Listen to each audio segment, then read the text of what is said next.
Bienvenidos todos a Sobrevivir al Duelo. Nosotras somos estudiantes de psicología, mi nombre es Verónica de Sousa y mi compañera es Caterina Bendici. Hola. Y hoy estaremos hablando acerca de este fenómeno, el duelo, que todos atravesamos en mayor o menor medida en distintas etapas de nuestra vida. Para esto tenemos la dicha de compartir con una invitada especial, la profesora Melanie Pocaterra.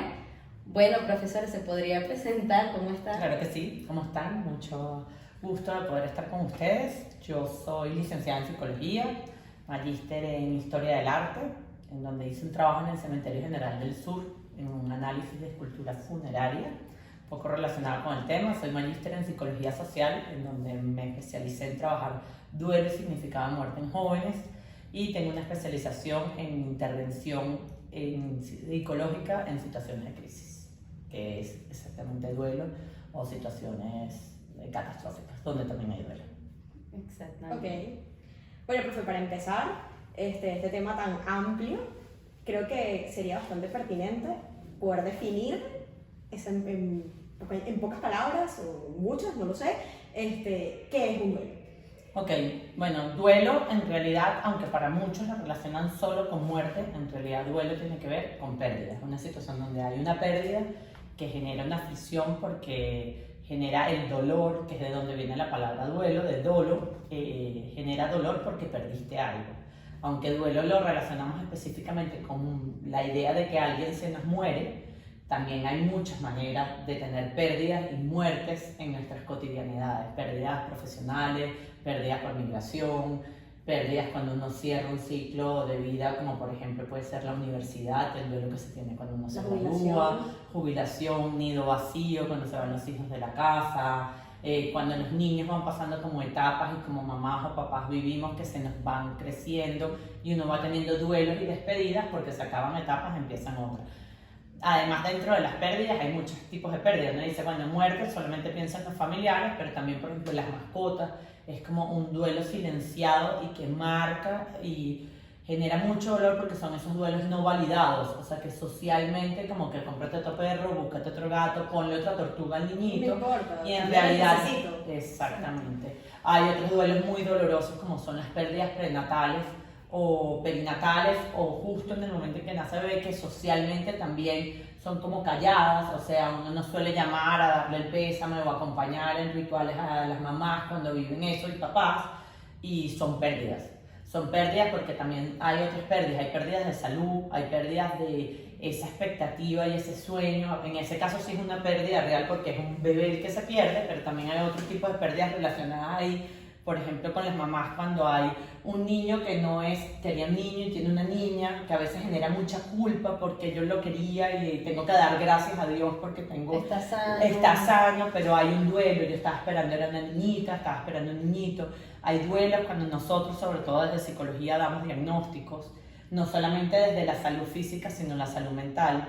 Cuando una mamá recibe, por ejemplo, un diagnóstico de alguno de los niños en cualquiera de los espectros que tenemos, y eso es un duelo, el no tener el niño que yo esperaba, la expectativa del niño sano. Entonces, en realidad, duelo abarca mucho, aunque los que nos especializamos en duelo solemos trabajarlo como desde la crisis. Yo, además, como soy psicóloga social, mi enfoque es muy psicosocial. Entonces, bueno, en verdad, puede ser un poco de atención selectiva y que yo veo duelo en todos sitios, pero en realidad el duelo existe en muchos lugares. Entonces, Okay. Y el duelo como tal tiene fases. Las fases tienen un curso normal, son excluyentes entre sí. mira, yo te voy a hablar desde la psicología social y desde mi enfoque total, porque sé que desde la psicología clínica pueden haber perspectivas distintas. El duelo sí tiene fases. Definitivamente, dependiendo de la pérdida, se hace distinto. El duelo, esto ha sido un debate además muy desde la psicología clínica. El duelo, desde el enfoque en el que yo estoy formada, el duelo es una parte normal de la vida. O sea, perder y morir es de hecho de las cosas que garantizadas tenemos. O sea, la muerte, para lo único que se necesita para morir es estar vivo. Entonces, realmente eso es algo que nos va a pasar a todos. O sea, es inevitable. Entonces, el duelo es parte normal de la vida. Entonces, hay un curso, es normal, esto le digo que fue un debate porque de hecho en el DMS5 entró como una categoría y hubo muy debate dentro de nuestro gremio porque se permitía, al entrar dentro de la categoría del manual diagnóstico, entraba todo un debate entre la medicación, entre si entraba en potestad de psiquiatra, si era solo de la psicología clínica y como un diagnóstico, una etiqueta que poner. Desde mi formación y desde el enfoque que yo les vine a hablar hoy, el duelo se considera como algo normal. Hay una fase aguda, que es cuando uno se entera de la muerte, eso normalmente son los primeros minutos y días, en donde está toda esta negación en no me lo puedo creer. Después viene toda la parte de aflicción que suele ser como el primer mes, que es como el darme cuenta si pasó, o sea, esto está pasando y es conciencia de la pérdida. Hay distintas cosas que pasan en esa fase. Ahí vivimos rabia, vivimos tristeza, vivimos la culpa. Es donde se suelen dar los rituales funerarios porque cumple una función, porque de hecho esa fase es conciencia de la muerte.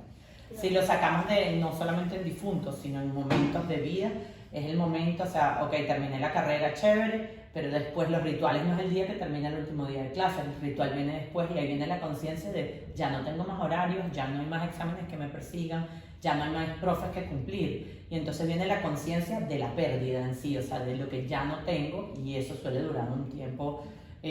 Algunos le ponen tiempo, algunos no, depende un poco de la pérdida.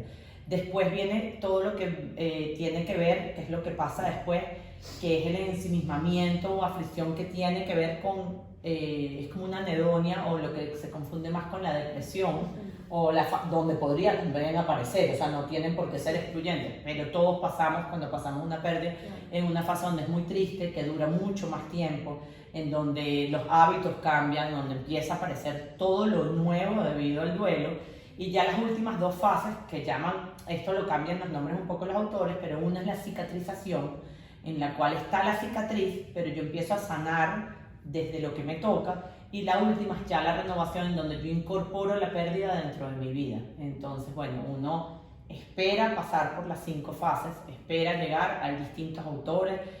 Por ejemplo, que les digo con estos nombres es un autor que se llama Jorge Montoya, que es un español que tiene una unidad de duelo, pero también está Kubler-Ross, que pasa por las mismas fases más o menos, con otros nombres, o sea, todas. ¿Qué puede pasar? Las fases no... en algún momento se hablaba de tiempo, entonces decía, si tú tienes un año con duelo y tienes un año y un día, ya estás en duelo patológico. Hoy en día se sabe, y el consenso dentro de las investigaciones científicas, que depende de una cantidad de características. Se habla además que hablar de llegar a todas las fases se habla en 3 años para algunos autores, o sea, como que la normalidad está ahí. De hecho, cuando uno trabaja con personas con duelo, el explicarle esta fase y decirle lo que tú estás viviendo es algo normal.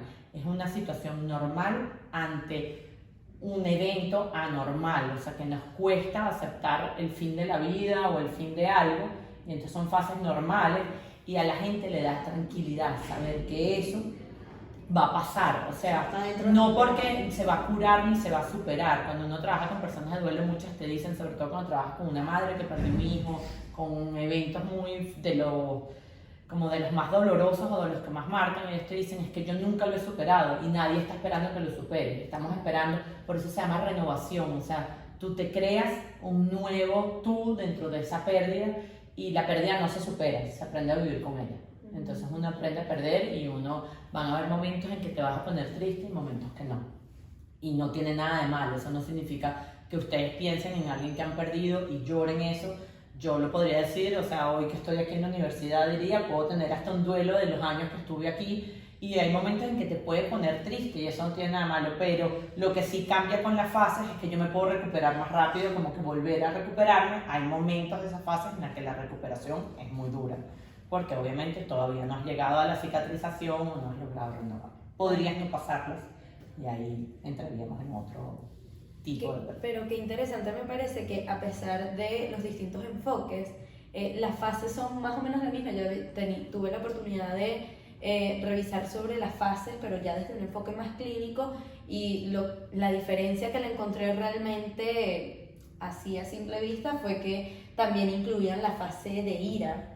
La ira, desde el enfoque de Jorge, está en la segunda, que es donde está ira, culpa, tristeza extrema, pero es una tristeza además no de depresión, sino el no poder parar de llorar. Como el enojo de que ya no está, ahora qué hago, o sea... Y de hecho, claro, pero ya es darse cuenta. Las investigaciones dicen, o sea, o es lo que nos han dado, que hay como de esos sentimientos extremos que se viven en la aflicción aguda, bueno, no en la aguda, en la conciencia de muerte, que es en la conciencia de pérdida, es uno.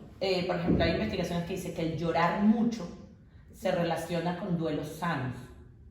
O sea, que se dé la oportunidad de un llanto fuerte, que se dé permiso a llorar, contrario a lo que nos diría el contexto social que te dice no llores, está en un mejor plano, todo es para mejor, Sí, para sí, mejor, y eso, el llorar mucho en esa fase es buena. Es normal pasar por la culpa y la rabia, pero lo que sí se sabe en las investigaciones es que quedarte o con la culpa o con la rabia suele asociarse, o sea, suele dar correlaciones con duelos patológicos.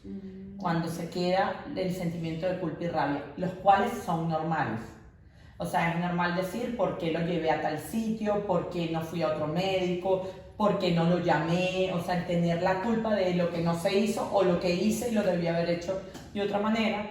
Y la rabia de por qué este médico me lo hizo, por qué me lo quitó. Se asocia con eso y de hecho los duelos que se asocian con duelos patológicos están, por ejemplo, uno de los duelos suelen ser por causa de homicidio, que la rabia es muy grande porque es además alguien externo quien provoca la pérdida y el manejar y elaborar esa rabia tiene muchas implicaciones. Entonces suelen ser los duelos que se relacionan con duelos que se pueden complicar, igual que con las pérdidas de los extremos de vida, cuando se pierde a alguien muy joven o a alguien muy mayor, y tiene una razón, porque el deudo, el que se queda, suele tener responsabilidad en cuidar o en que lo dejen tal sitio o lo dejen tal otro, y entonces ahí la culpa y la ira es más fácil porque puedes como que ponerle forma o cara, y son los duelos que se pueden complicar, son los duelos en donde hay que elaborar y hay que trabajar las ideas irracionales, hay que trabajar creencias, hay que ver qué hay ahí, qué se puede estar complicando, que es ahí donde el curso se nos puede salir del curso normal. Y quedarse en la fase depresiva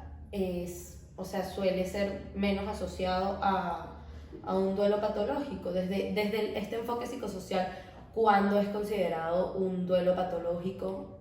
Bueno, nosotros no negamos la parte clínica. De hecho, dentro de mi entrenamiento de especialista en intervención en crisis, lo que hacemos es que cuando vemos que eso se está yendo para allá, inmediatamente se remite. Claro. O sea, tú haces una intervención que es muy breve y acompañas, porque así como en el duelo, lo aconsejable desde nuestra formación es que se exprese el dolor, que se valide, que deje espacio para hablar de eso, que además socialmente estamos cero entrenados en eso, sino lo que queremos es, voy a irle a llevar unos chocolates para hacerla sonreír un rato. Es lo que uno dice cuando tiene a alguien que tuvo una pérdida, así sea del novio. Dice, vamos a llevarla, vamos a distraerla, ¿qué tal si la sacamos un rato? Nunca dice, vamos a ir a llorar con ella. O sea, no suele ser como que el camino social, sino que la tristeza tratamos de ver cómo se la vamos a pagar. Sí, incluso intentar como alejarla, como lo que decía. Vamos a distraerla. Sí, exacto. Entonces, lo que sí se sabe es que entre más lo expreses es mejor, pero hay momentos que tiene que ver con variables, con el tipo de pérdida, con la persona que se perdió, qué valor tenía en la vida, o sea, qué tenía que ver, y tiene que ver también con personalidad y con trastornos comórbidos que pueden haber. O sea, yo puedo ser una persona depresiva que tengo una pérdida y obviamente mi probabilidad de caer en una depresión es mucho mayor que para otra persona, o ansiosa, o con cualquier otro categoría que podamos tener previa, y ahí inmediatamente lo responsable es, yo te puedo acompañar desde el duelo, pero necesitamos que tú tengas acompañamiento desde la psicología clínica o desde la psiquiatría o de todos a la vez, para que sea. Porque ¿qué decimos? Hay que expresar el dolor, pero la persona se tiene que sentir contenida.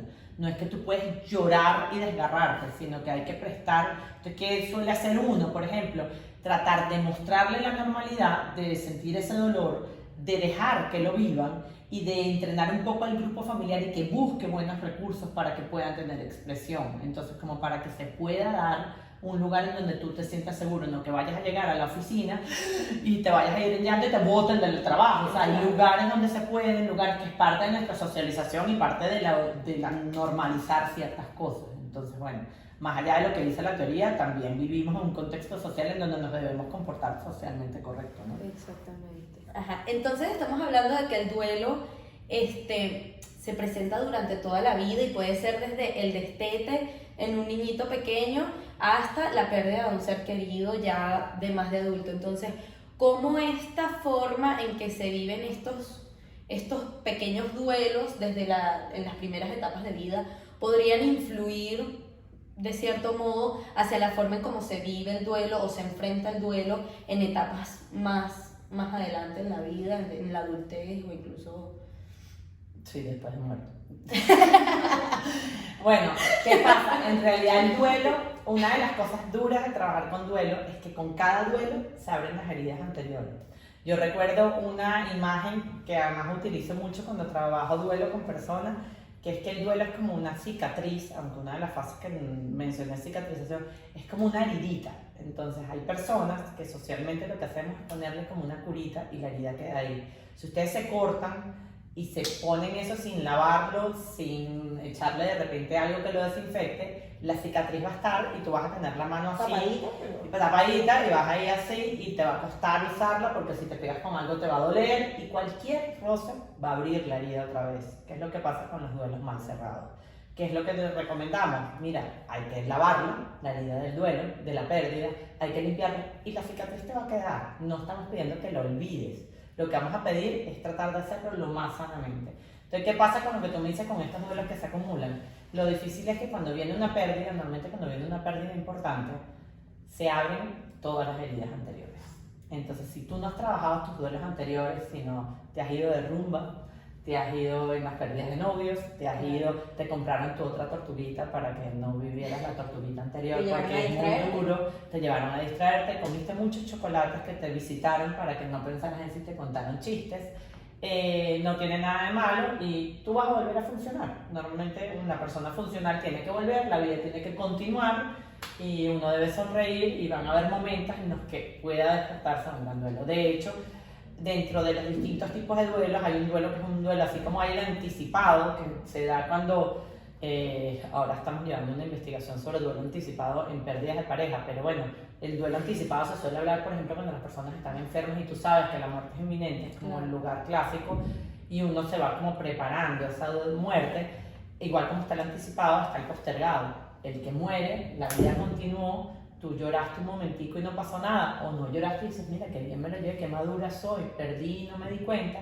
y un día te despiertas y se te desmorona el mundo. Entonces, esas situaciones que no queremos que sucedan, pasan con estos duelos acumulados. Entonces, bueno, pueden haber pérdidas, de hecho hay gente que de repente se desmorona ante una mascota y tú dices, pero ¿por qué la mascota la desmoronó así? Cuando empiezas a hablar, hay una pérdida detrás de un papá, de un abuelo que era la figura fundamental de todo eso. Para mí lo difícil de todo esto es que en verdad va como en contra de muchas de las creencias con las que crecemos.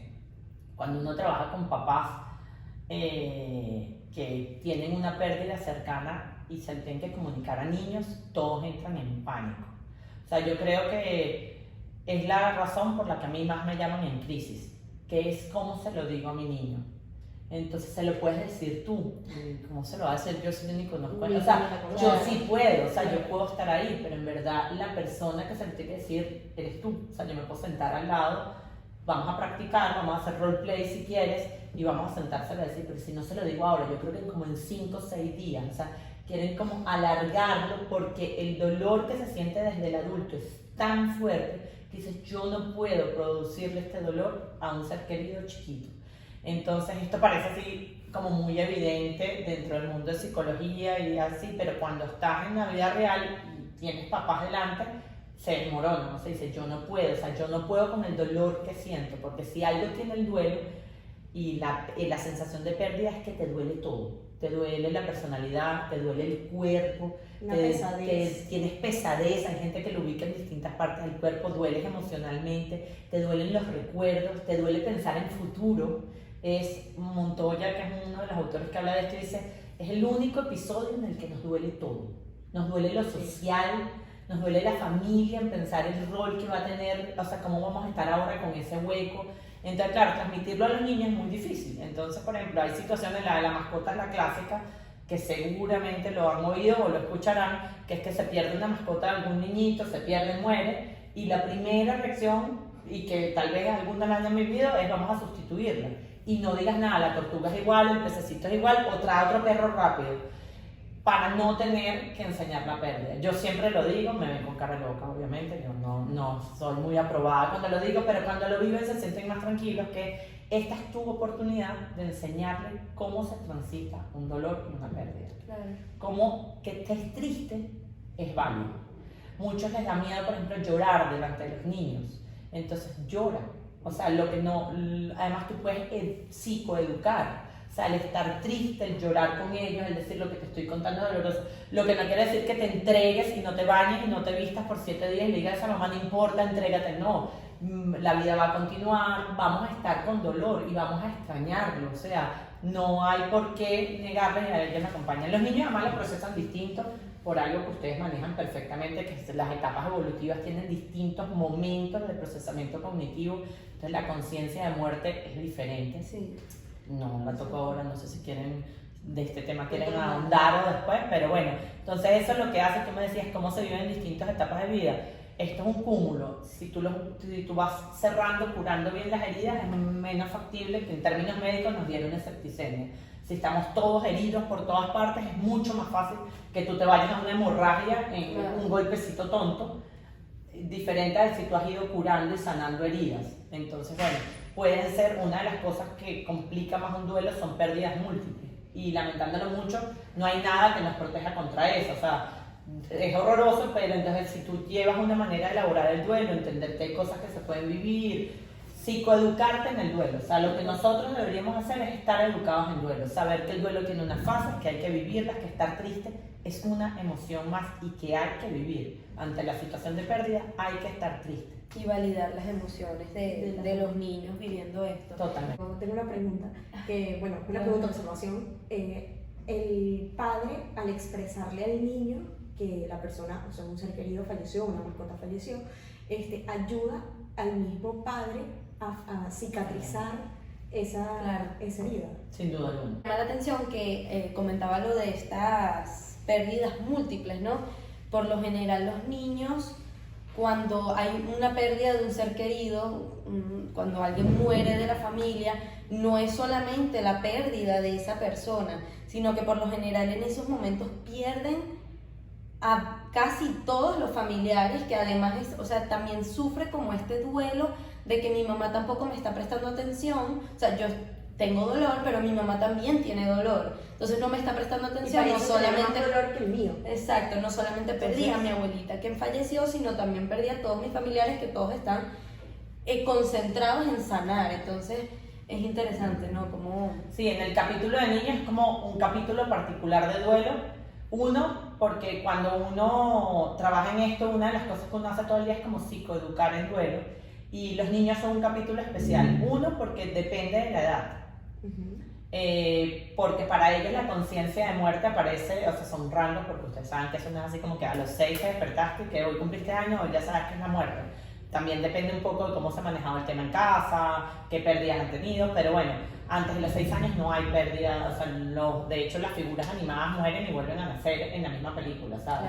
Claro. Podemos irnos y no es algo de la época actual. Alguien me discutía la otra vez, es que ahora los niños son muy avanzados y son distintos, le digo así, que Blancanieves se comiera la manzana, la envenenaran y volvieran a nacer, fue hace tiempo, pero tú ahora también no sé, en Raya, la película de Disney hace 2 años, el papá está de pie y vuelve a aparecer, y el dragón se muere y vuelve a nacer. Es parte de la fantasía. Es parte de ese pensamiento mágico en que él no es eterno.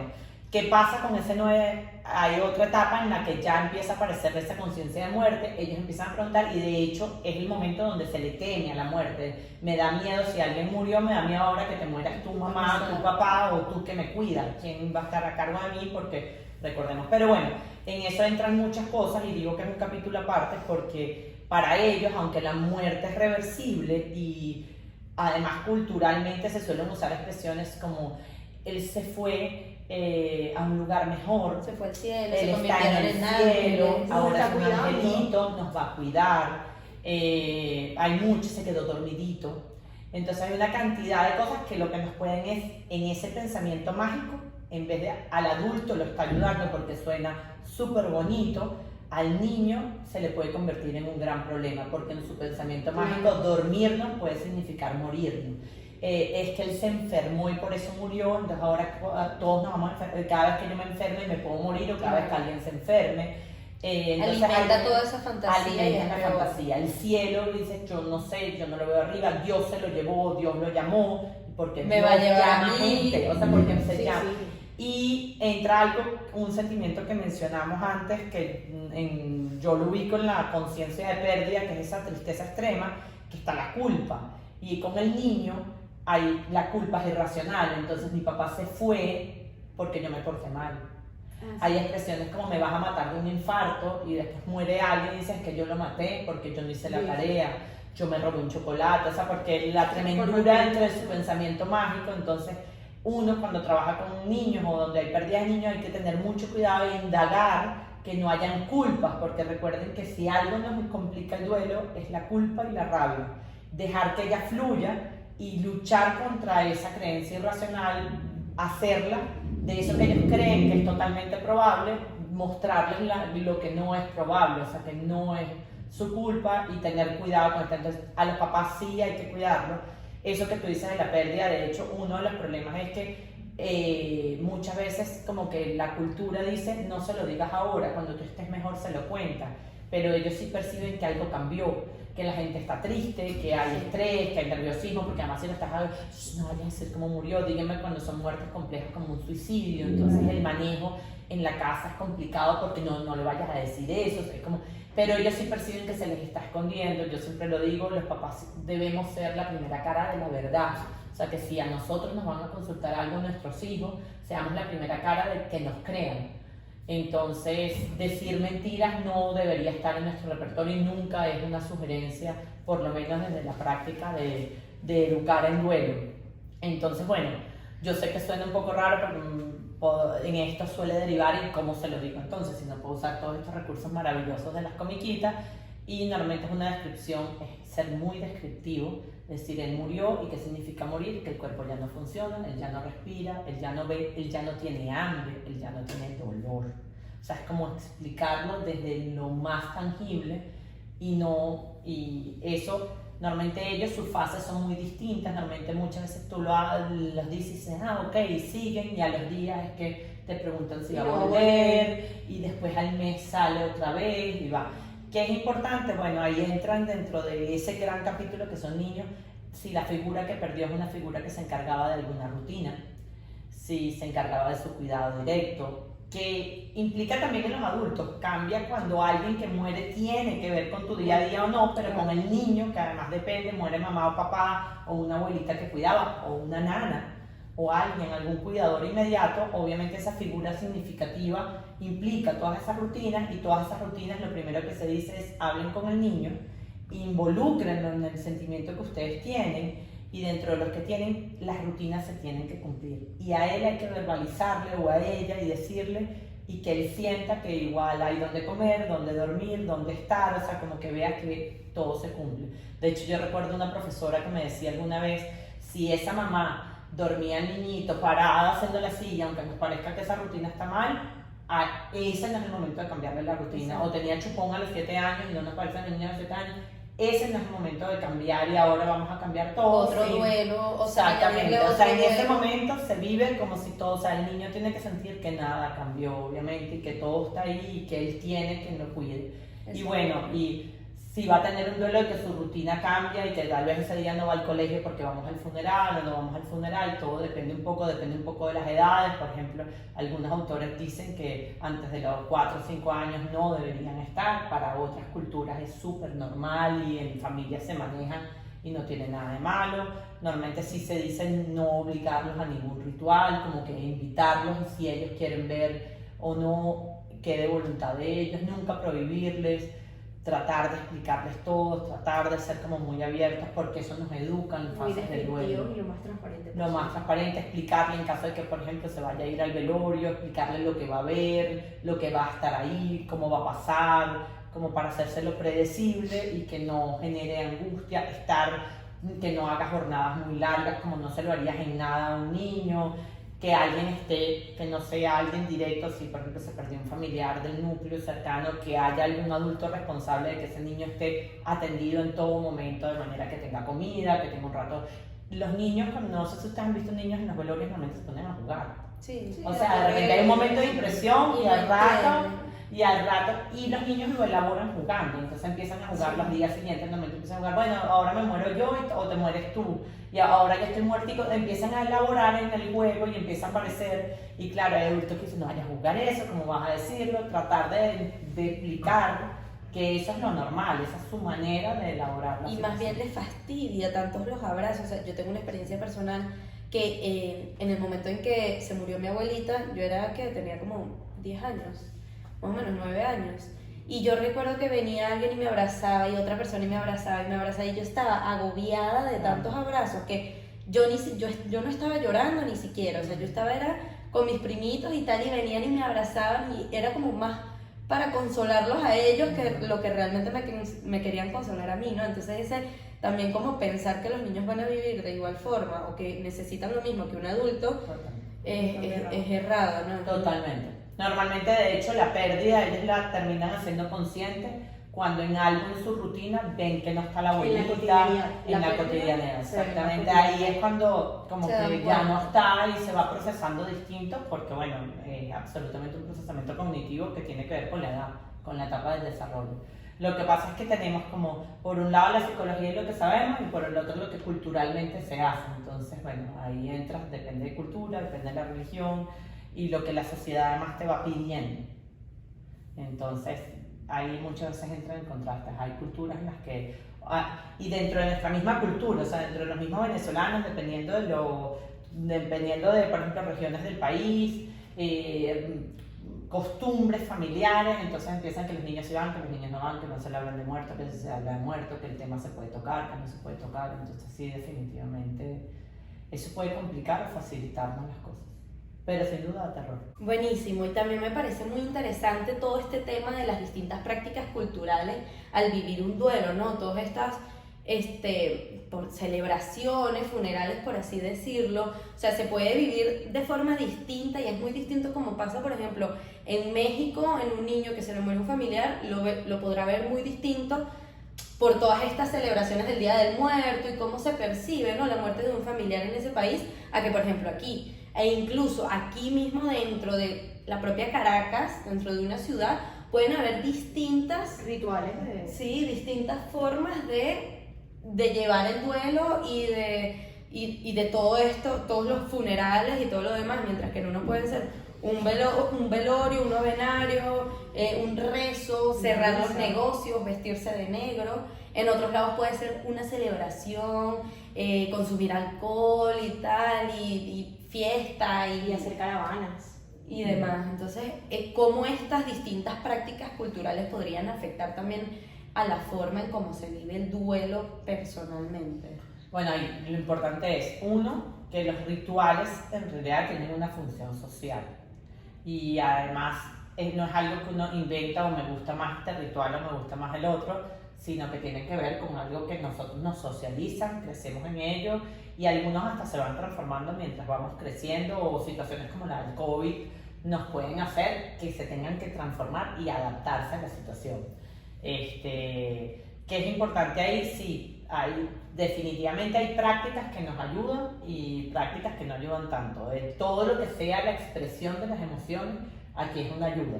Sobre todo que el ritual, por ejemplo, funerario en sí, cumple un momento hasta en las fases del duelo. O sea, primero hay un dolor muy agudo, pero después viene la conciencia de pérdida. Y el ritual ayuda a esa conciencia de pérdida. No solamente ayuda a la conciencia de pérdida, sino ayuda a que tu comunidad y tu red inmediata vaya y te dé contención.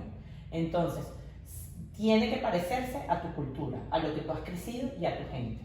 No podemos forzar algo que no es nuestro. O sea, no podemos... no sé si ustedes lo han escuchado. Miren, yo acabo de decir que cuando yo me muera, yo los quiero vestidos como de rojo y de fondo quiero a Nicky Jam. Porque eso no pega, o sea, mi mamá no va a ir vestida de rojo si fuera el caso, o sea, es como un contraste que no va, tiene que ser cónsono con lo que tu cultura, tu familia y tu red hace. Puede que hayan cosas que sean como cosas diferentes, por ejemplo, a veces muere un niño y dicen no queremos flores, queremos a todo el mundo de blanco y queremos globo, o sea, como que pero tiene que ser cónsono con la cultura. Entonces, no importa que sea dentro del mismo Caracas y que algunos uno veamos caravanas en autopistas que trancan la calle y echan tiros al aire, o yo no sé si recuerdan en época de pandemia que aparecía un ritual africano en donde se bailaba a la urna y de hecho contratabas al grupo y había memes y todo, pero eso existía, o sea, tú te metías y los contratabas. Hay lugares, de hecho, tiene que ver además con creencias religiosas, porque para la cultura santera, palera, para espiritismo, tiene un significado, más que con lo religioso, tiene que ver con qué significa para ti la muerte. Tú mencionas México.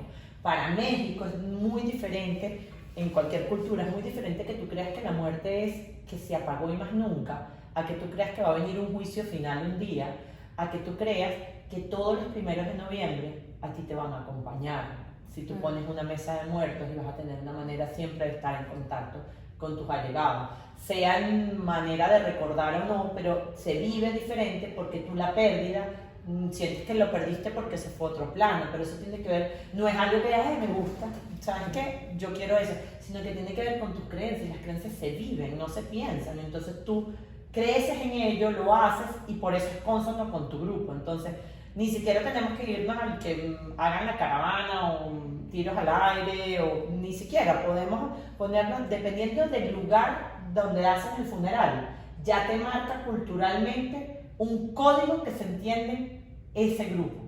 Entonces es distinto el funeral que hacen en el cementerio, a distinto al de tal funerario donde siempre se celebra, al que se celebra en casa. Los rituales van cambiando. De hecho, hace años, o hay culturas donde pueden velar a la persona 1 o 2 días. Hay rituales que además también se adaptan un poco a la época, entonces ahora duran menos. Hay unos que si eres católico o de alguna religión donde se preste lo de la misa, se hace con misa. Hay algunas, o sea, las maneras de manifestarlo uno le puede dar unos toques u otros. Hay todo un tema cultural actualmente en el que se han reducido, o sea, si ustedes comparan o hablan sobre todo con sus padres y abuelos, la diferencia de hace 20, 30 años ahora es bárbara. También tenemos que entender que estamos en una era en que la muerte se niega, en que queremos ser eternamente jóvenes. Cualquier cosa que parezca acercarse a la muerte es malo. Hoy en día existen todo, por ejemplo, hace unos años la cremación no era tan aceptada, hoy en día es mucho más aceptada como ritual, entonces también es otra manera como... Y hay personas que en verdad le parece que está bien y otras que te dicen es que es más rápido, porque lo del entierro, imagínate el hueco y te cuenten como que doloroso es. Y claro, ahí entra diferente, o sea, ¿por qué crees tú en la cremación? O sea, ¿por qué prefieres un procedimiento y no otro? Entonces, bueno, involucra muchas cosas, involucra sin duda una parte como muy social y muy del grupo, y el grupo tiene que estar de acuerdo y tú te tienes que sentir tranquila con eso, tú como doliente, porque obviamente como muerta no tienes nada que opinar. Yo siempre lo digo cuando la gente empieza a darse, hay momentos en que se ponen, sobre todo cuando hay alguna pérdida, y dice, pero entonces cuando yo me muera yo quiero tal y yo siempre digo, como trabajo en el área, digo, a mí no me digan ninguna recomendación en vida, porque el deudo que no la puede cumplir se siente horriblemente culpable. O sea, yo he visto gente que por no haber puesto rosas rojas, que era lo que le había dicho al esposo, lloran más porque no lograron cumplirle. Entonces contribuye con esta culpa. Con una culpa absurda. Entonces yo siempre echo broma y digo, o sea, que lo decida el deudo, o sea, haremos lo posible, pero que lo decida el deudo.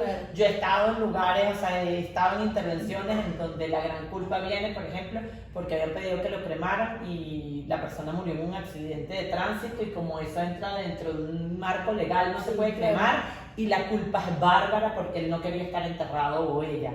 Entonces, como que bueno, esa es parte de educar en duelo y educar en la muerte, o sea, como entender que bueno, que hay cosas que se pueden hacer y que quienes tenemos, los que nos mantenemos vivos, somos los que tenemos que sobrellevar lo que va pasando. Entonces, bueno, sí condiciona un poco, como si tú tienes oportunidad de expresar tu tristeza y que te acompañen, es muy distinto a que sea tan rápido como nos pasaba en COVID, que la gente se moría y había salido un día a la casa a hospitalizarse y no volví, te entregaban unas cenizas muchas semanas después. Entonces el ritual tiene una función, el acortarlo o el eliminarlo. De hecho, se dieron culpa que todos los que estábamos trabajando en crisis empezamos a hacer, las funerarias incluyeron, por ejemplo, videos para que pudieran velar, por lo menos viendo desde fuera, que hubiesen rituales simbólicos, que es parte de lo que uno además sugiere cuando hay pérdidas y no se puede materializar el ritual como tal, que se hagan despedidas simbólicas, que se dé el espacio, que hacen mucha gente dice fastidio, un velorio, que fastidio una misa, un novenario, pero en verdad da un espacio que me digas estoy triste y yo también estoy triste y aquí sí podemos estar tristes los dos y que se dé también, tú no puedes estar totalmente triste, entonces pasa que hay un ratico donde de repente se recuerdan de algo, hacen un chiste y todo eso te va dando como una manera de llevarlo. O sea, estos rituales terminan siendo de cierta forma como factores de protección Y son canalizadores total. Hay algo que a la gente le da mucho miedo cuando no es uno el de la pérdida, sino es un tercero y dices, ¿qué le digo? Se murió fulanito, voy a tener que llamar, mejor escribo. De hecho, hoy en día hay hasta stickers como mi sentido pésame. Que en paz descanse. Obviamente, que en paz descanse, una cantidad de cosas, o sea, ya la sintetización total. Menos responsabilidad. Sí, totalmente, entonces. Pero yo siempre menciono que cuando las personas tienen una pérdida, no recuerdan, a menos que digan una burrada muy grande, el que llame o el que diga, no recuerda tanto lo que le dijeron, pero sí se acuerda quién llamó o quién dio un abrazo. Sí. Entonces, tal vez tú recuerdas lo de tu abuelita como agobiante, Sí. pero tú recuerdas que estabas acompañada. Sí, no, y que recuerdo había cada muchos persona que me abrazó, a pesar de que fue como Agobiante. Pero ni sabes, o sea, Ni te sabes, pasa, no sabes ni por qué que estaban, te dieron. pero ellos estaban. Sí. Ellos estuvieron en tu dolor. Entonces, muchas veces no importa tanto. Obviamente, esto lo digo en este contexto, cuando yo estoy en contexto de educación de duelo, digo, hay cosas que no se dicen. O sea, descansó en paz, qué bueno que se murió, el tiempo de Dios es perfecto, ahórratelo. O sea, trata de O no llores, que no te quiere ver llorando. Eso, o por ejemplo, la de siento tu dolor, no, tú no sientes mi dolor. A mí también, yo también perdí a alguien muy querido. No, tu dolor es tuyo, el mío es mío. No, que el mío también era mi papá. No, lo que significa tu papá para ti no es lo mismo para mí. O sea, tú puedes decir, no puedo ni imaginarme lo que estás pasando. Pero esas palabras, esa llamada, ese mensaje, no sé el sticker, porque no, lo del sticker va a un nivel superior, pero esas se recuerdan mucho y recuerdan quién no estuvo, quién no llamó. Y mucha gente dice que no sabía qué decir y por eso no llamé. Y es impresionante como la gente cuando tú la trabajas en duelos, dicen es que mi cuñada nunca me llamó. Ella estuvo y más nunca apareció. Y muchas veces uno trata de, corre, pregúntale a tu cuñada, vamos a tratar, y cuando preguntas que ella, y se pone a llorar y dice que yo no sabía, me dolía tanto que yo no sabía cómo decirte algo. Y educar en eso, educar en que el estar, que es lo que hace el ritual, te obliga, para bien o para mal, a estar ahí, ayuda, es un factor protector, canaliza el expresar la emoción, es el lugar para expresarla, es el lugar para desmoronarte. Entonces, bueno, sí ha cambiado mucho culturalmente. De hecho, en ese manual de Carreño famoso que le citaban las abuelas a uno de cómo portarte, te estás portando el duelo, existía un capítulo de cómo vivir el duelo. Cuánto tiempo tenías que estar vestida de negro, cuándo tenías que ir al cementerio, a qué edad podías hacer tal cosa, cuánto tiempo tenía que pasar el matrimonio. Y eso culturalmente ha ido cambiando. O sea, hay maneras de manifestarse que se van adaptando a las épocas, a lo que pasa, pero es no negarlo, es que tienen que estar. O sea, negar a los rituales es absurdo. Yo quería comentar con esto que decías de los rituales, una experiencia que tuve cuando era pequeña. En mi familia, cuando yo tenía como aproximadamente 8 años, algo así, nadie afortunadamente había muerto, nadie cercano, o sea, de verdad que, pero siempre en la calle yo veía que cada vez que pasaba una carroza, ¿qué se llama? Con el muerto. Un cortejo. Ajá. Exacto, había una cantidad de motos impresionante y como que lanzaban tiros al aire y lanzaban cerveza y sacaban al muerto y bailaban con el muerto y era, o sea, pero claro, para mí eso era normal porque era lo que yo veía en la calle y como en mi familia eso nunca se tocó. Cuando tenía como 8 o 9 años, se muere un tío, pero era como alguien, no era cercano. Y cuando mis papás decían que iban a ir a la funeraria y eso, yo decía, ajá, pero nosotros no tenemos pistolas y no tenemos motos, o sea, no están preparados. Yo había construido esa manera de vivir la muerte así porque era lo que veía. Entonces, ahí es cuando veo que viene en bastante relevancia esto de la cultura y cómo afecta en el desarrollo de la persona aceptar todo esto de llevar la muerte. Sí, lo lleva total y de hecho hay distintas maneras de manifestarlo. Yo comentaba que parte de eso, por ejemplo, les dije que había trabajado en el siglo XIX los rituales de muerte y todo lo que les decía del manual de Carreño. Y en el manual de Carreño una de las cosas, y no solamente en el manual, sino que se hacía como práctica, y si algún día van al Cementerio General del Sur y ven, además hay esculturas de eso, se contrataban lloronas, playideras, y fueron muy, muy famosas por muchos años. Entonces, dependiendo de quién muere en la familia, que es lo mismo que pasa con los cortejos fúnebres de los malandros, depende de quién es el malandro que muere. No es lo mismo que muera el jefe a que muera alguien más abajo. Y es lo mismo que pasa en todos los niveles de jerarquías sociales. O sea, no es lo mismo que muera el presidente de una empresa para la empresa a que muera uno de los trabajadores. No porque unas muertes valgan más que otras, sino que la manifestación cultural se da de una forma u otra. Se dan más flores, se lloran cuando el ramo más grande, la gente como esperas que vaya más gente, que el ritual sea diferente, porque además es una manifestación de la vida, es una manifestación de jerarquía, de lugar, y definitivamente tiene que ver con construcciones y con que se repite y con que tú deseas de una manera que se haga una u otra, y acompaña a muchas cosas, tiene consecuencias tangibles, que creo que es de las cosas más dolorosas que pasó en pandemia, que se nos anuló a todos, o sea, a todos nos pasó lo mismo y todos no había diferenciación, o sea, no había un ritual más pomposo que otro porque no podía haber ritual, o sea, no había manera que tú pudieras sacar, o sea, a menos que fuera, yo no sé, directamente de la OMS y pusieran recuerdo que a alguno de los altos cargos les pasó algo y como que se transmitió en televisión, todos los demás tenían el mismo, y eso no funciona así, o sea, ahí el socialismo no funciona, o sea, ahí de que todos iguales no funciona, ahí hay rangos, en los cementerios se maneja diferente porque son un reflejo para algunos autores. La manera de manejar a los muertos es la manera como se entiende cómo se maneja esa sociedad, porque se entienden los rangos, las jerarquías, lo que da, lo que se traduce, y hasta esa rebeldía de yo no quiero flores, tú sí quieres flores. Por eso a los niños, cuando mueren niños, como es tan fuerte el manejo, exactamente, se permite que como complacer el que no sea un ritual igual, claro, porque los niños se espera que no mueran, entonces ahí se espera que el color sea diferente, o sea, como que esto hay que hacerlo, y no es algo de ahora. Los niños en el siglo XIX se velaban distintos, se les vestía de ángeles con alas, se les podía sacar hasta de la urna para verse distinto, o sea, que de repente ahorita nos puede parecer grotesco, pero lo que quiero decir es que es una elaboración que se hace totalmente diferente. Que se va transformando a través y que del tiempo. Qué curioso esto de las lloronas, pero ellas las contrataban y simplemente lloraban. Solo a llorar. Hay playideras. Y sin conocer nada. Nada, tú te contrataban. Ay, ¿cómo así? No, yo me practicaban, o llevaba una gran depresión y le sacaban jugo a esa depresión. Se echarán limón en los ojos. Pero eran contratadas para llorar. De hecho, sé que en algunos pueblos todavía hay personas que van a llorar, porque hay expresiones culturales que se esperan. Por ejemplo, cuando muere el esposo, un esposo, y hay una viuda, se espera que la viuda esté muy dolida. La viuda no puede estar contenta, ni puede estar contenida. Eso genera inmediatamente suspicacia y chisme durante la funeral. Porque ella fue la que lo mató. Porque culturalmente ella tiene que estar devastada. Y entonces, de hecho, yo no sé si ustedes lo han vivido, pero de repente es que yo trabajo el área de cómo estaba ella. ¿Cómo estaba? O sea, uno pregunta la situación emocional de cómo estuvo durante el ritual.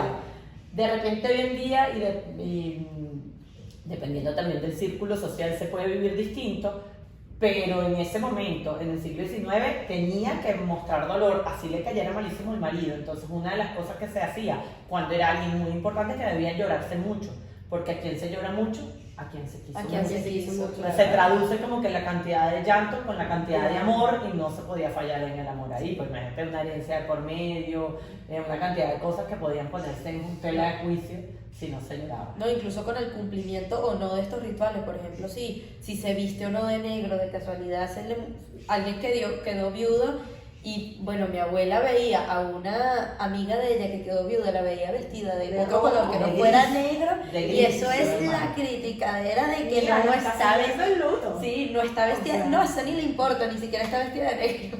Se traduce además, obviamente hoy en día hay mucho más laxitud y ha cambiado porque tenemos además influencia de muchas culturas, o sea, como que ya uno lo ve como de maneras distintas y de elaborarlo ya no se exige. Yo les decía, en el manual de Carreño sale que creo que son 3 años que tiene que estar la viuda de negro cerrado, no puede haber un escote ni nada. Y las hijas que se les moría el papá también debían cumplir 1 o 2 años, no recuerdo, el hombre cumplía menos que las hijas, o sea, los hijos.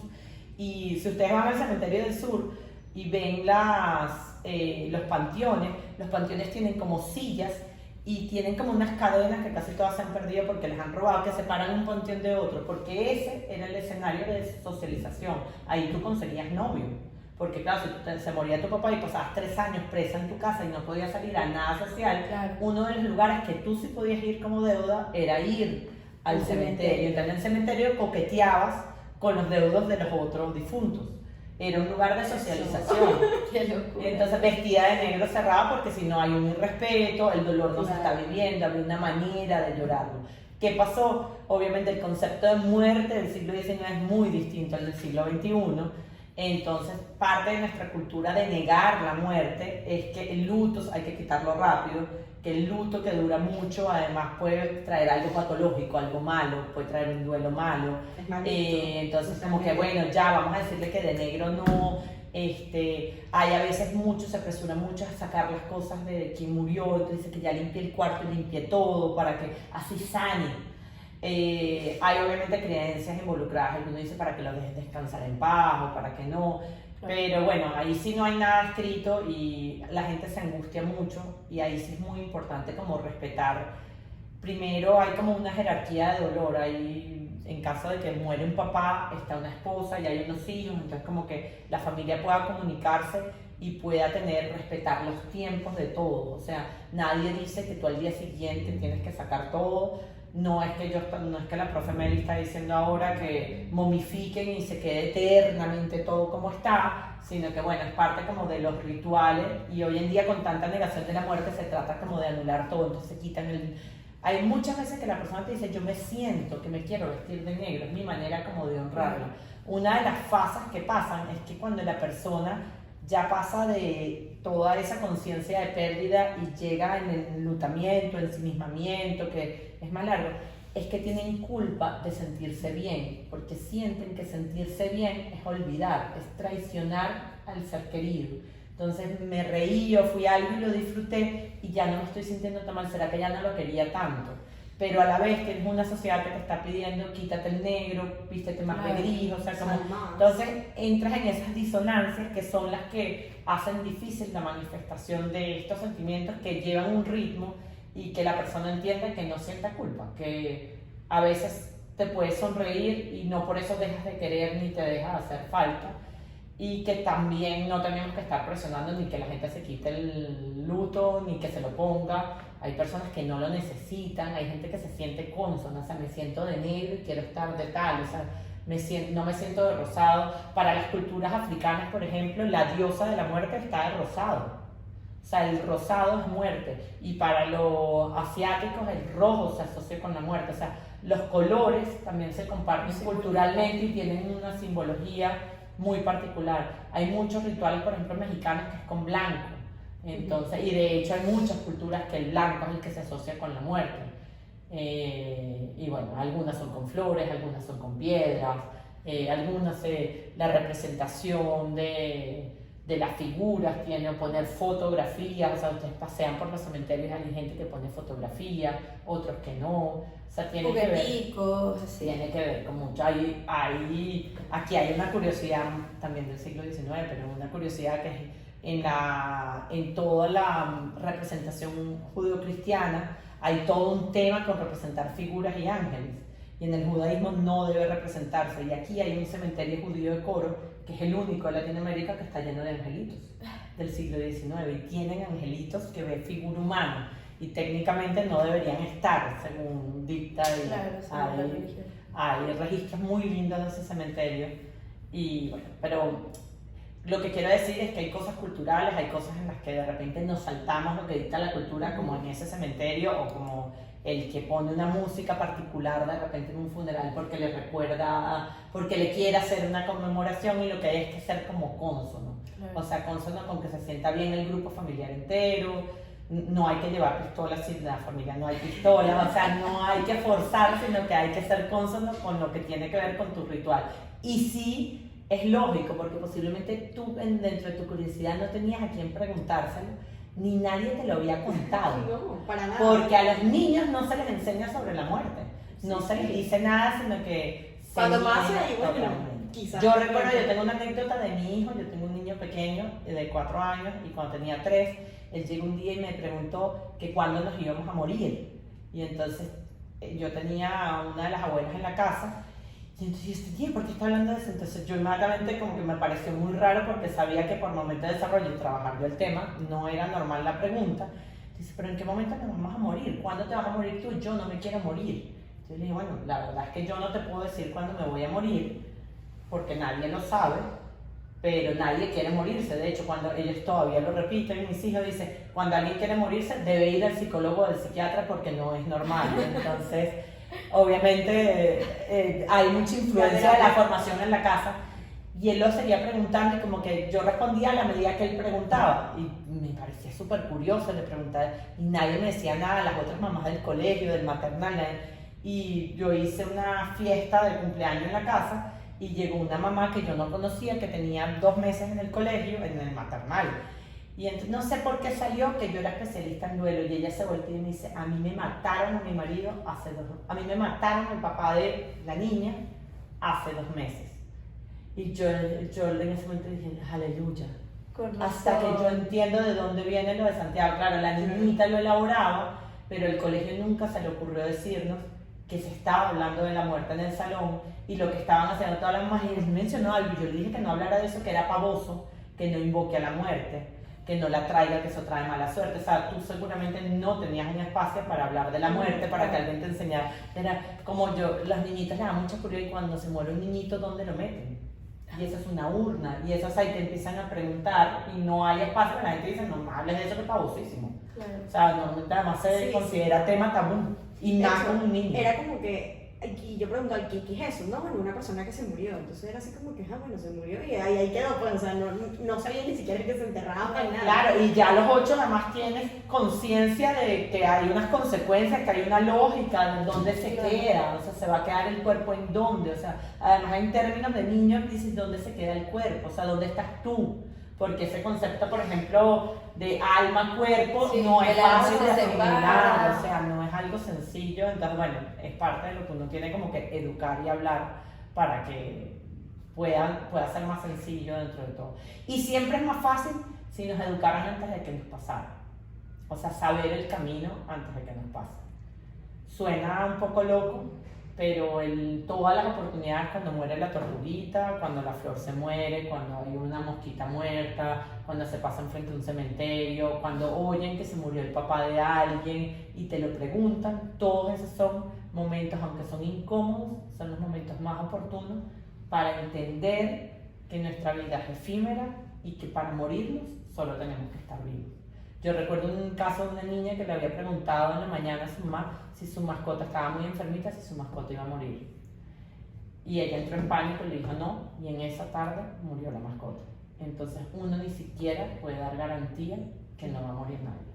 Claro. Uno no le puede dar garantía. Yo sé que es dolorosísimo para los papás tener que decir que te venga a preguntar mi hijo y diga tú te vas a morir y decirle sí, yo me voy a morir. No sé cuándo, pero nos vamos a morir. Y es que a lo mejor resulta hasta más doloroso para el propio adulto que para el niño. Sin duda. No, y puede generar angustia, tanto al adulto como al niño. Y me dice, pero ¿cuándo te vas a morir? No lo sé. Pero yo no te puedo decir mentiras, porque el día que a mí me pase algo, como le pasó a esta mascota, quedo yo como mentirosa. Porque claro, tú, que eres mi verdad absoluta, me dijiste que no se iba a morir. Y la verdad es que nadie sabe, o sea, porque esa es la vida. Entonces, la verdad es que es eso, es educarnos antes y educarnos a nosotros mismos, entender que aunque nos da ansiedad, nos pueda causar angustia, es así. Y hablarlo, dar espacios como este, darse tiempo para oírlos, es lo que educa en esto.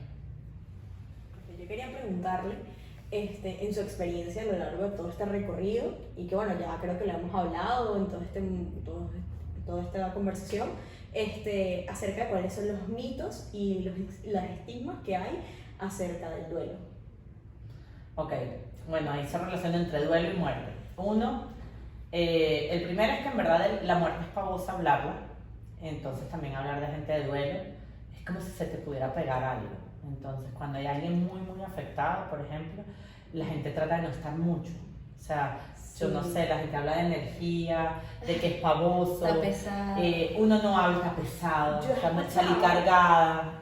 que cuando uno va a funerarias, o sea, como que un consejo que escuché, no sé, en Carrizo, que no, cuando tú vayas a un velorio, antes de ir a tu casa, vete que sea un restaurante, porque si cargas la energía que había ahí, la vas a transmitir toda tu casa. Entonces, Sí, o sea, como que todo el tema de hablar de muerte, de acompañar gente, sobre todo cuando tú no eres el primer afectado, sino cuando eres como el segundo anillo, hay todo un tema como que todo eso no se debe hablar, es pavoso y no facilita a esta parte de psicoeducación que hemos dicho, o sea, es el momento de decir, llegar a tu casa y decir, me muero de miedo que esto nos pase a nosotros, de hablar de esos temores, de qué haríamos si yo falto, qué va a pasar, si falta otra persona, cuando alguien muere, qué pasa, o sea, esas elaboraciones que ayudan a los grupos a un poco entender. Ese para mí es como el gran tabú que relaciona todo esto. A la gente, lo que a mí me he dado cuenta es cuando hay una situación de emergencia, aparece una cantidad de gente experta en duelo, pero en realidad en la academia, yo que una de las cosas que hago es academia e investigación, a la gente no le gusta el tema. La gente, así como les encanta que les cuentes de otros trabajos, a la gente no le gusta hablar de duelo. Pero en el momento en el que se acerca a algo, sí te ves perdido, porque si nunca has estado ahí, te ves perdido. Entonces, bueno, hay todo un concepto muy religioso y muy de creencia como mágica, de que a la muerte se le atrae, no se menciona, persínate, quítate, límpiate antes de llegar a un lugar, cómo vas a trabajar, tú debes atraer la muerte todo el día, la gente es pavosa, la que habla con muertos está relacionada con eso. Hay todo un tema además cultural muy divertido con lo de, sobre todo para nosotros, lo veía hace poco además de un cómico que decía, es verdad que a nosotros nos encanta lo del cuento del el espíritu, se me despidió, el celaje que pasó, Sí, sí. que tiene una explicación psicológica, o sea, hay un momento además entre el agotamiento, más allá de las creencias religiosas, el agotamiento, el llanto, la tristeza, la necesidad de entenderlo, que no es que es pavoso y que estás viendo el espíritu y no lo estás dejando descansar en paz, sino que simplemente hay una cantidad de condiciones que tienes que asimilar a un concepto que es muy duro, o sea, en el que es normal que tú sientas que tu perro está caminando por tu casa aunque haya muerto, que tú te pares a ponerle la comida, que cocines una arepa más para el que falleció de tu casa, o sea, que es normal, es parte de procesarlo, pero bueno, todas esas cosas, muchas veces esos mitos lo que traen es más culpa, porque dicen, yo traje la muerte, yo le dije en la mañana, cuidado y te mueres, ten cuidado y se murió. Entonces, bueno, son parte de, alimentan un poco la culpa, alimentan un poco la rabia y alimentan un poco no hablar del tema, que es exactamente lo contrario de lo que sería la gran sugerencia dentro del mundo del duelo. El duelo hay que educarse en duelo. Si usted está en duelo, tiene que leer. Busque quién sabe de duelo. No tienes que ir a un psicólogo, no necesariamente te tiene que tratar. Es un proceso normal que puede estar acompañado por la familia. Si necesitas ayuda, búscala. Pero si no, hay muchísimas páginas de funeraria, de autores en internet que te dicen cuáles son las fases, qué es bueno y qué no es bueno hacer, qué cosas hacer, cómo acompañar a alguien que está ante una pérdida horrible. Entonces, no solamente es validar, también es decirle a qué hora vas a comer, a qué hora vas a salir, cuando estás haciendo ejercicio, qué estás comiendo, aunque estés en dolor, necesitamos que tú en tu vida diaria y tus hábitos estén ahí y te acompañen y todo siga bien, porque no queremos que te pase algo malo. Uno de los grandes riesgos, de hecho, en una fase de dolor agudo y de la fase además de tristeza fuerte, es que aparezca la ideación suicida. Y ideación suicida es uno de los grandes mitos que nosotros tenemos en duelo, porque el suicidio es algo en lo que no nos educamos, en lo que no se habla y en lo que además se cree que mencionarlo se invoca. Como se invoca la muerte, invoca suicidio. Y los que hemos estudiado suicidio sabemos que es todo lo contrario. El hablar del tema drena, o sea, es como una bomba de presión que lo que hace es drenarla y puedes disminuir tensiones y puedes ayudar a una intervención mucho más sana y que encamine para otro lugar. Entonces son cosas que, por ejemplo, que hay que cuidar en un duelo. Cuando hay una pérdida y hay alguien muy afectado, hay que cuidar que no haya ideación suicida. Si hay ideación suicida, hay que evaluar los riesgos de ese suicidio e inmediatamente intervenir. O sea, eso no es algo que porque se mencione que hay tristeza, que hay muerte o que hay ideación suicida, no va a pasar, sino al contrario, hay que educarlo. Cuando la gente está en el duelo anticipado y tiene a alguien que es posible que vaya a morir, también hay un gran tabú, que es hablarle de la muerte al enfermo o en los familiares va a hacer que muera más rápido.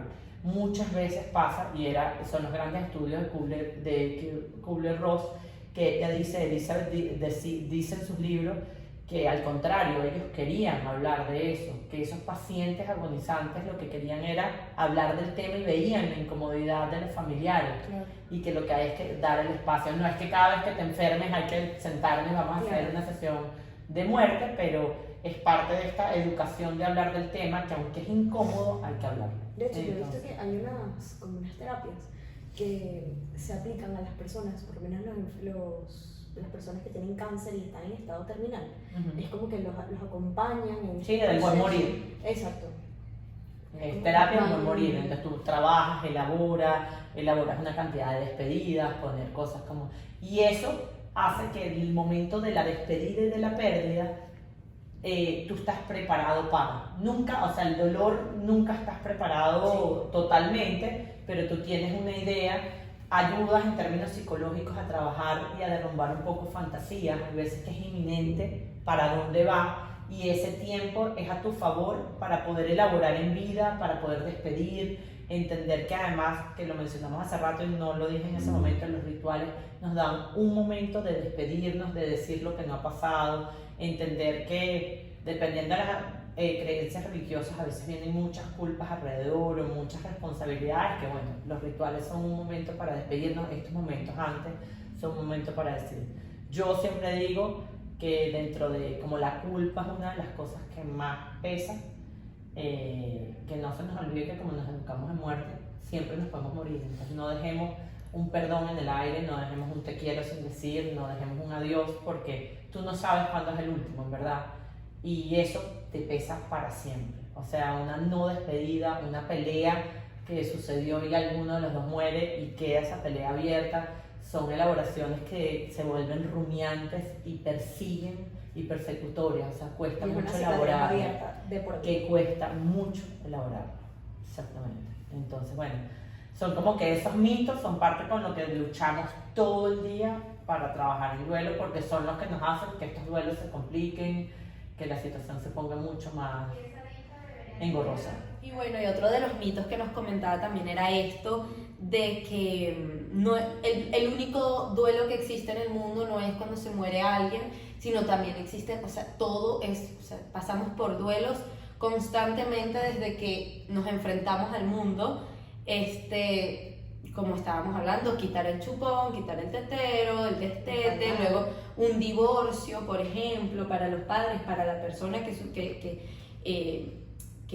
participa en el divorcio, ¿no? También. Sí, para el mismo niño que sus papás se están divorciando, es un duelo, porque es dejar como tu estilo de vida y enfrentarte ahora a dos cosas totalmente diferentes. Exacto. Entonces, bueno, como recomendaciones generales y también a modo ya de concluir este podcast, se podría decir que, en primer lugar, hablar con los niños, aprovechar todas estas etapas de duelos, por decirlo así, no tan severos o graves, aprovecharlo para hablar sobre el duelo, para validar sus emociones, para hacerle entender a los niños a qué se refiere el duelo y qué implica, cómo se siente y por qué se siente así, para tener una salud mental fortalecida y preparar a los niños para que vivan de la mejor forma y enfrenten estos duelos posteriores que vivan en la adultez, ¿no? Y como segunda recomendación,